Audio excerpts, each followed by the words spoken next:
శ్రీలక్ష్మి నరసింహస్వామిని దర్శించుకోవడం సంతోషంగా ఉంది. టీపీసీసీ చీఫ్ రేవంత్ రెడ్డి అన్నారు. తెలంగాణ తల్లికి బంధ విముక్తి కలిగించేందుకు ఈ పాదయాత్ర చేస్తున్నాను. పాదయాత్రలో భాగంగా నిజామాబాద్లో పింగల్ లింబాద్రి శ్రీలక్ష్మి నరసింహస్వామిని దర్శించుకున్నారు. స్వయం పాలనతో కూడిన సామాజిక తెలంగాణనే కాంగ్రెస్ లక్ష్యమని రేవంత్ రెడ్డి రాష్ట్ర కల్కుంట్ల అరాచక పాలనలో నలిగిపోతుందన్నారు. తెలంగాణలో ప్రజల కష్టాలు తీర్చాలంటే కాంగ్రెస్ రావాలని పిలుపునిచ్చారు. మిత్రుడు అనిల్ ని ఓడించడానికి కారణం ఏందని నేను అడుగుతున్నా.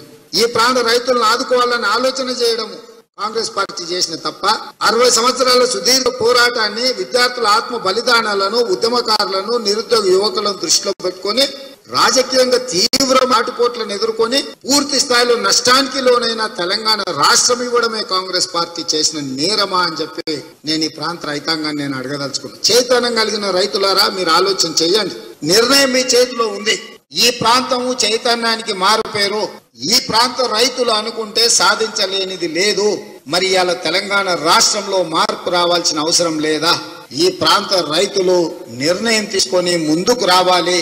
ఇవాళ అహంభావి అయిన ప్రశాంత్ రెడ్డి క్రషర్లు వాళ్ళే, ఇసుక దందాలు వాళ్ళే, ఎక్కడ చూసినా కూడా వాళ్ళ లావాదేవీలే ఉన్నాయి, వాళ్ళ ఆర్థిక లావాదేవీలే ఉన్నాయి.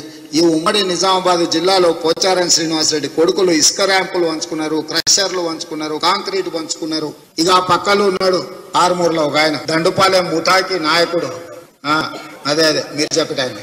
సో ఇట్లాంటి వాళ్ళు ఒకప్పుడు ఈ ప్రాంతానికి పెద్దలు సుదర్శన్ రెడ్డి గారు, లేకపోతే మండవ వెంకటేశ్వరరావు గారు లాంటి వాళ్ళు చాలా మంది గొప్ప నాయకులు ఈ ప్రాంతంలో ఎమ్మెల్యేలుగా, మంత్రులుగా పనిచేసి ఈ ప్రాంతం యొక్క గౌరవాన్ని పెంచిండ్రు. ఆనాడు నిజామాబాద్ జిల్లా నాయకులు అంటే మొత్తం ఉమ్మడి రాష్ట్రంలో ఒక గౌరవం ఉండే ఈ ప్రాంత నాయకులు శాసనసభలో లేచి నించుంటే ఇవాళ కొంతమంది పార్టీ మారి చంద్రశేఖర్